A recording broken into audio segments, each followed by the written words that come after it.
হে আল্লাহ, কাউকে কখনো এরকম পরিস্থিতিতে ফেলো না, যার কাছে জীবনের থেকে মৃত্যুটাই সহজ মনে হয়।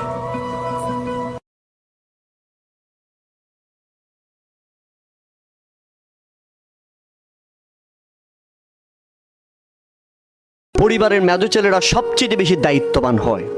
তারা ফ্যামিলি করতে করতে দিন রাত একাকার করে দেয়। নিজের জীবনের যাবতীয় উপার্জিত অর্থ ফ্যামিলির জন্য, ফ্যামিলির সুখের জন্য একাকার করে দেয়, ফ্যামিলির জন্য ব্যয় করে দেয় এবং ফ্যামিলির প্রত্যেকের সুখ শান্তির চিন্তা করে এবং কখনো নিজের কথা চিন্তা করে না। মনে রাখবেন, মেজো ছেলেরা সবচেয়ে বেশি দায়িত্ববান হয়, মেজো ছেলেরা সবচেয়ে বেশি অনেস্ট হয়, মেজো ছেলেরা সবচেয়ে বেশি ন্যায়পরায়ণ হয় এবং মেজো ছেলেরা এমন হয় মনে করে যে ফ্যামিলিটা একমাত্র তারই, ফ্যামিলির সব সমস্যার সমাধান একমাত্র তারই করতে হবে। এইভাবে মন প্রাণ দিয়ে ফ্যামিলিকে আঁকড়িয়ে ধরে রাখে এবং ফ্যামিলির যত অর্জন অধিকাংশ সময় মেজো ছেলেদের মাধ্যমেই হয়। ভালো থাকুক পৃথিবীর সকল মেজো ভাইয়েরা।